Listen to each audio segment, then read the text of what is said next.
I know why we never returned to the moon. My grandfather was a combat pilot. Even though he always felt distant, I liked him. When I grew older, I realized that he was always aware and always looking for any signs of danger. Shell shock, PTSD, and has many names. My mother told me that he didn't used to be like that he changed when he came back from Vietnam.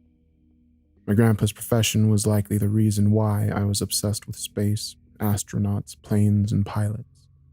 We used to talk about it when we were together. He was a really skilled and high-ranking officer in the Army, and he knew some people, even a couple of really well-known astronauts.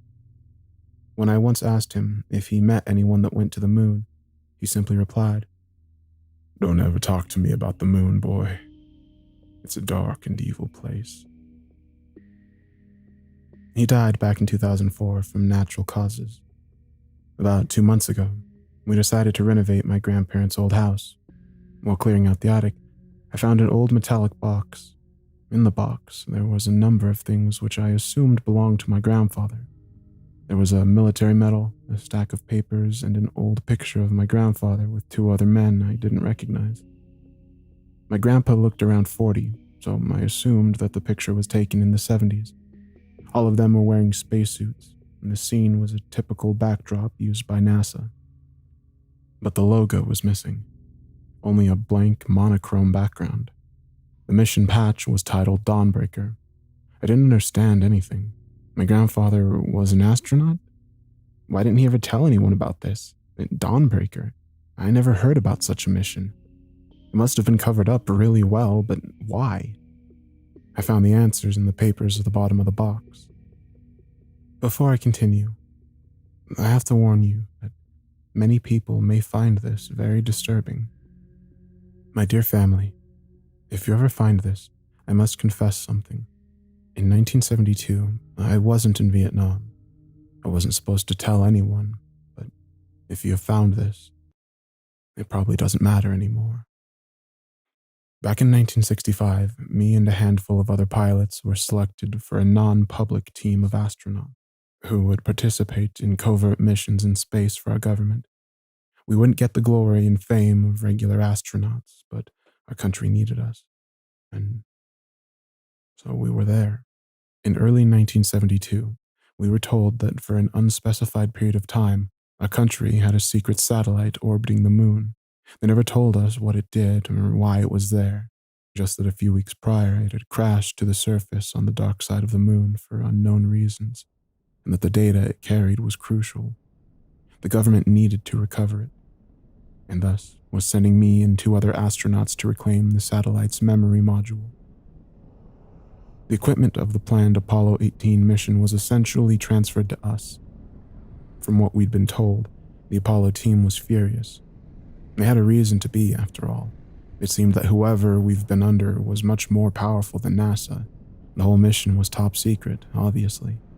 I was officially deployed in Vietnam, while in reality we underwent extensive training for the mission. After a couple of weeks, we found ourselves standing on the launch pad, in front of this behemoth of a rocket that would take us to the moon. I was the mission commander, while Lieutenant Carver was the Lunar Excursion Module, LEM, pilot, and Lieutenant Ackerman was the Command Service Module, CSM, pilot. The flight to the moon took roughly 3 days. After arriving, we made a couple of orbits around it. Each time we flew behind the horizon created by the moon itself, I felt a bit of helplessness when our communication to the world went dark. As the signal got obscured by the spherical mass of rock and dust below us, the dark side of the moon is nothing like the light side, which we see on an almost daily basis. Instead of smooth gray fields and tranquil lunar seas, it was completely covered in dark, deep craters and holes, like as if it was being slowly eaten away by the universe itself. It was finally decided to begin the descent to the surface. Me and Carver exchanged wishes of good luck with Ackerman, and in the lunar module, named Sharon, we separated from the CSM named Trinity. After we announced, "Sharon has touched down. Our response wasn't cheers and applause, but just mere, "This is Trinity. Congratulations, Sharon. I'll relay the news on the other side. Be safe out there, pals." Just like that, we became cut off from the rest of the world. Ackerman was our only link. While he was above the light side, he could communicate with ground command, and while above the dark side, he could communicate with us. Never both at once. Even though the CSM's orbital period was roughly 2 hours, we would be in touch for only about 35 minutes on each orbit. We landed on a flat plain inside a huge crater. Contrary to what some people believe, the sun shines at the dark side of the moon the same way as the light side.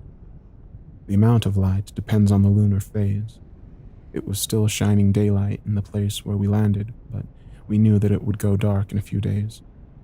I felt excited and curious about what awaits us in this alien world. We waited for about an hour and a half to get the command's reply from Ackerman, and spent the time preparing our suits. "Command sent their congratulations. You're to proceed with the recovery." Everything was dead silent as I stepped onto the surface of the moon. I tried to think of something excessively inspiring to say, but that those times were already over.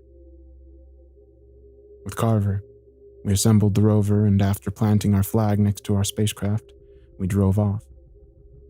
As we drove across the surface, I saw what I thought was a flash, like a glare reflected by something metallic in the far distance.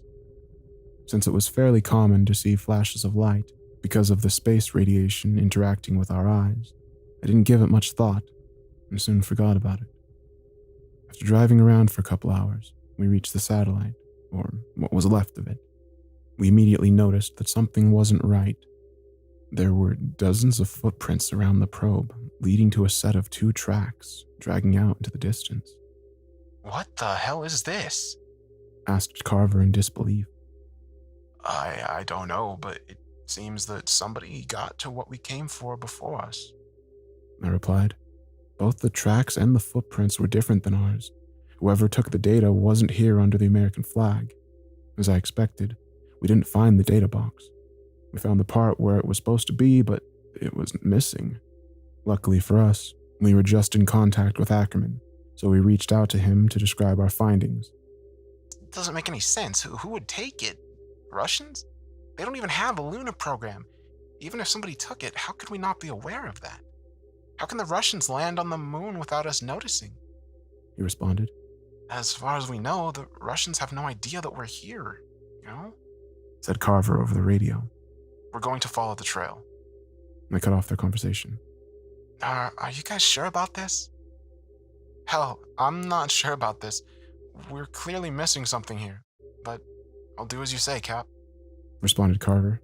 "Yes, if whatever was on that probe was so important for 2 countries to send people here to retrieve it, we have to find out what happened to it," I replied.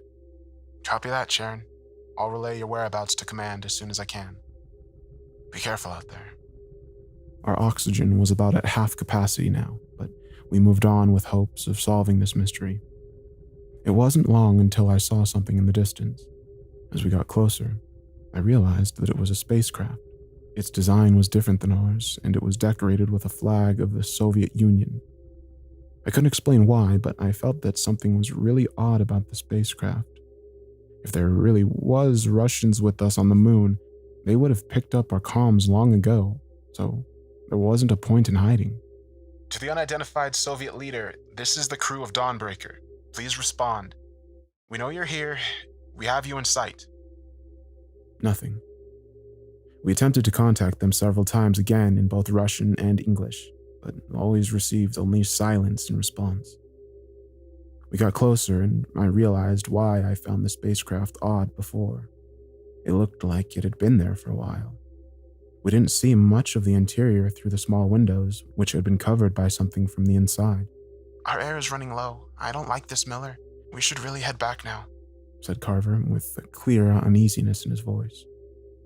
"I know, but we have to find out what's going on here."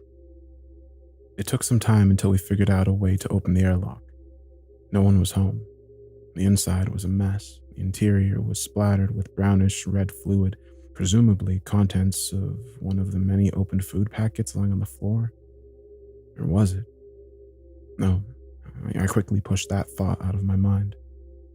It was a two-seater craft.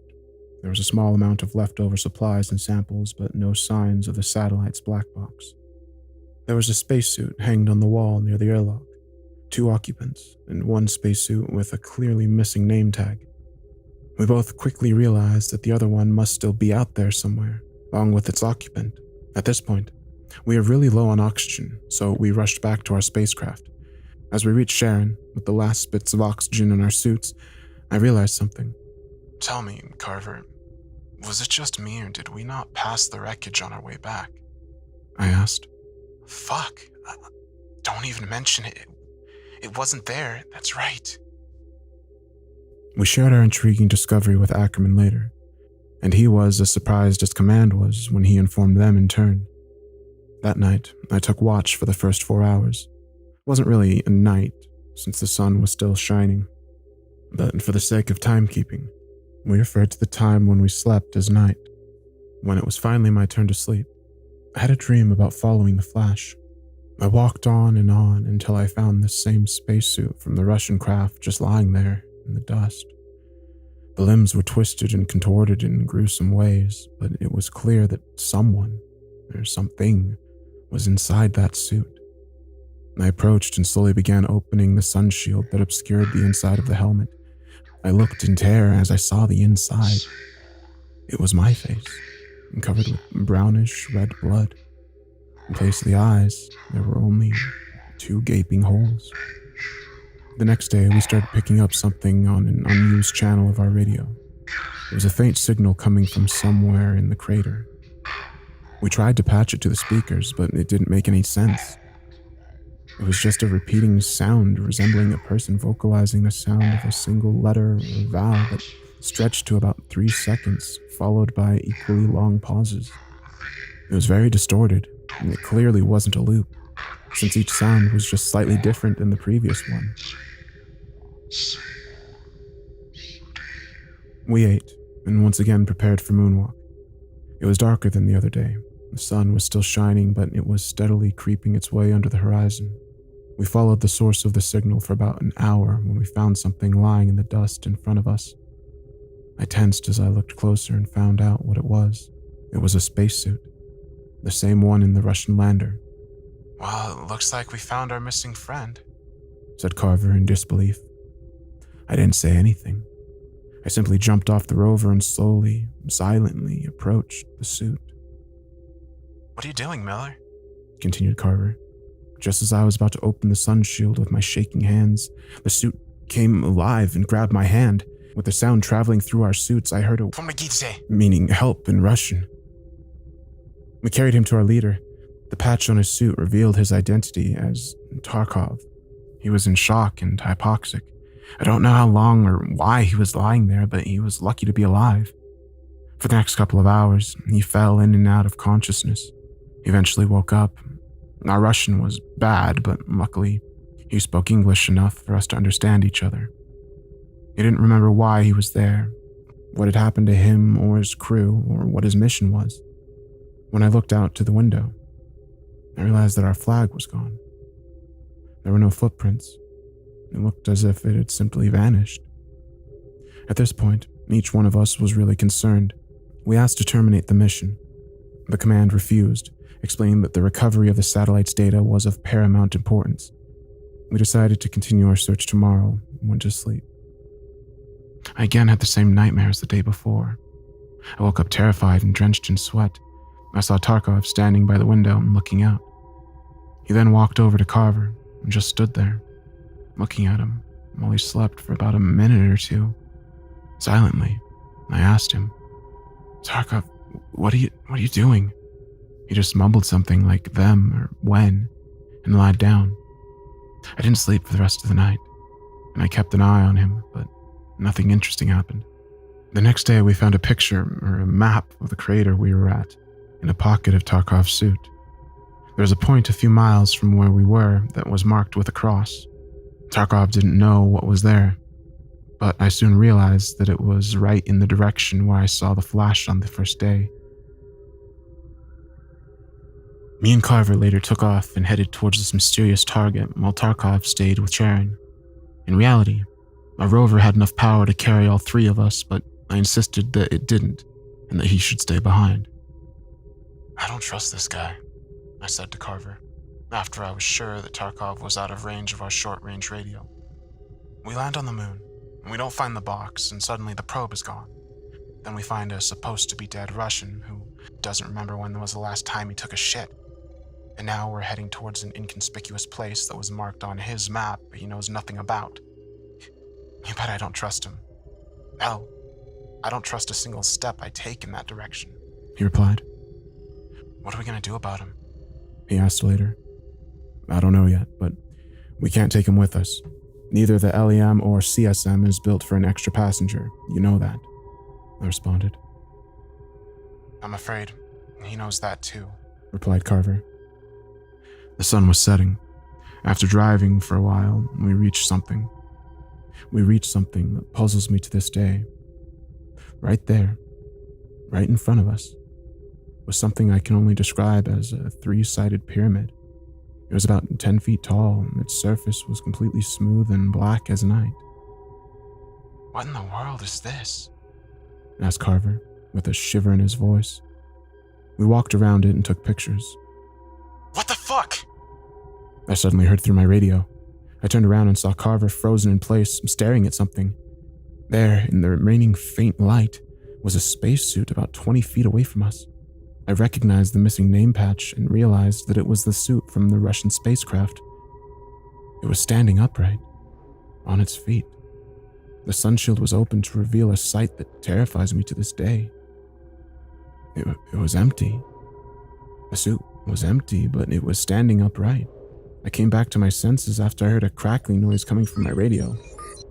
You don't belong here. It spoke in a low, deep, distorted voice. Then out of nowhere, I was blinded by an intense flash of light. But when I recovered, the thing was gone. Carver, are you all right? I asked. He was silent at first and then replied, Man, fuck NASA, fuck the army, fuck the satellite, fuck this whole mission. I want to get out of here now. Without any debate, we ran to the rover and drove off back to Sharon. When we came back, the sun had already fallen below the horizon and it was completely pitch black. The airlock was open and Tarkov was standing in front of the module in his suit. Damn it. In the rush, we completely forgot about him. I approached him and started. Listen, Tarkov, there's something you... I stopped when I noticed he was holding something behind his back, but it was too late. He swung and struck me with a sharpened rod. I hit my head on the inside of the helmet and dazed fell to the ground. When the ringing in my ears stopped, I saw him and Carver fighting in the dust. I stood up and threw myself into Tarkov, propelling us both a dozen feet away. Before I was able to stand up again, he was already on top of me. We struggled, and just as he got grip on the lever that was used to release my helmet, I struck his head with a sharp rock. His visor cracked, and while his air was slowly escaping his suit, I picked myself up and grabbed the rod. It was already stained with blood. He lunged at me, but I stabbed him in the chest, then he fell on top of me. And when our helmets touched, he spoke as the last of his air was pulled out of his lungs. He is not your friend. Follow the voice. I picked myself up and walked over to Carver. I saw that his suit was punctured on the thigh, and brownish red blood was being sucked out into the airless vacuum all around us. When I brought him inside to Sharon, I realized that our first aid kit was gone. He was bleeding a lot and I managed to slow it down, but I had to treat him properly. I was afraid that if we took off, he would bleed out in zero gravity even faster. There was a med kit in the Russian thing, wasn't it? He said. Yeah, I replied. Miller, you have to go and get it. Fuck, it's not that far from here, is it? Said Carver. No, it's not. Are you sure you can hold on until I get back? I asked. Yeah, just go. So I went. Don't die on me, Carver.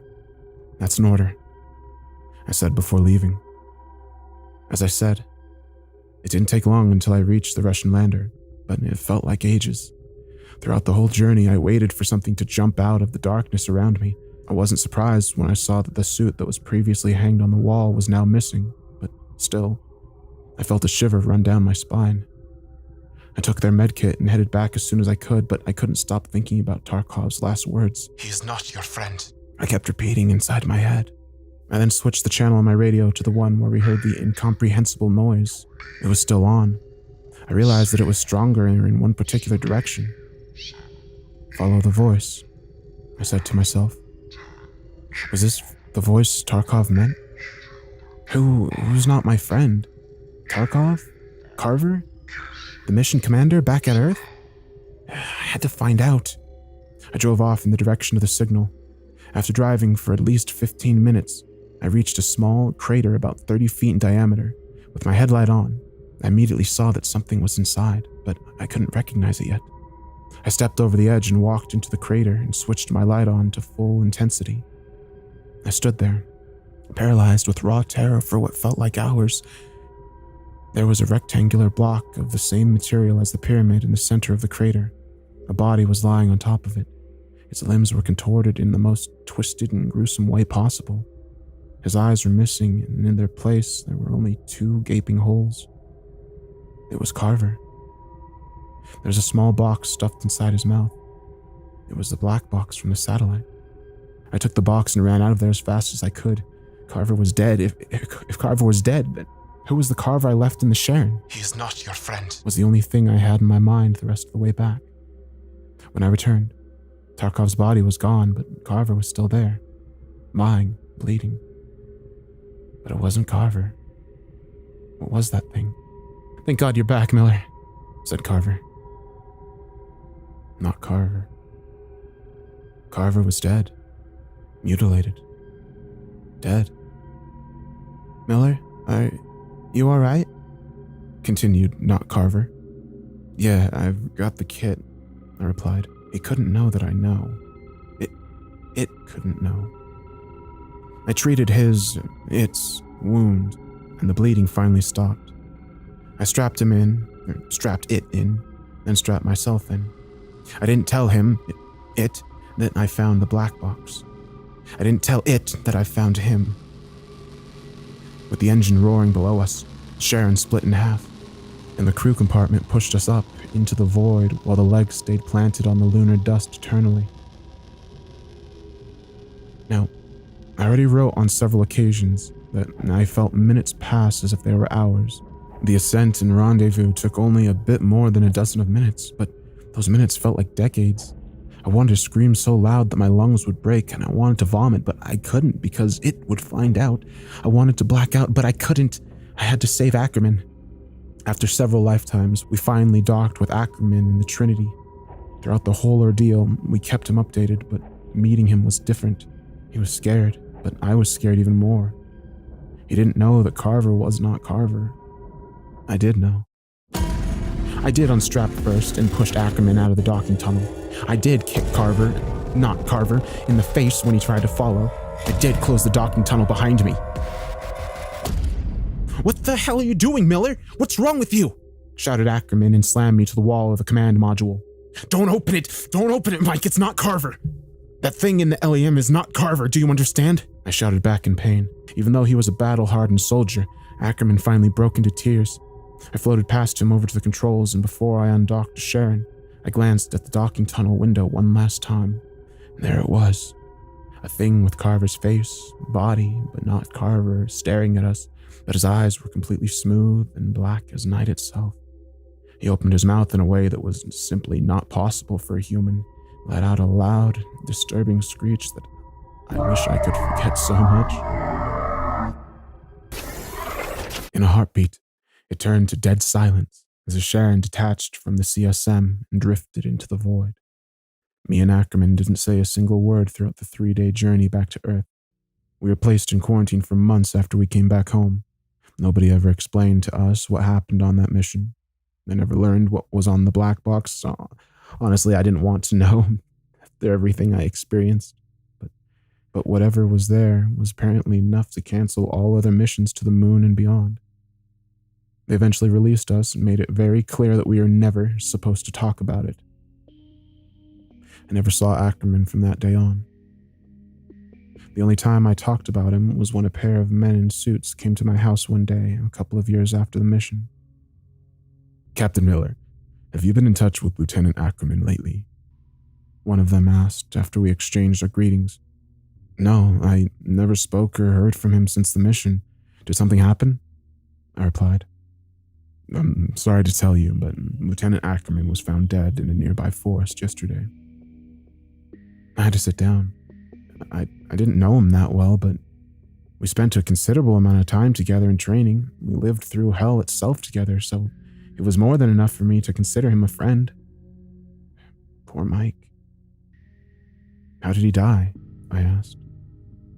We don't know yet, but he had multiple fractures on all of his limbs. His eyes were gouged out. I can't brush off the need to find out more about what happened to my grandfather and his colleagues. I hope that one day, soon, if possible, I'll be able to find out more about his Dawnbreaker mission.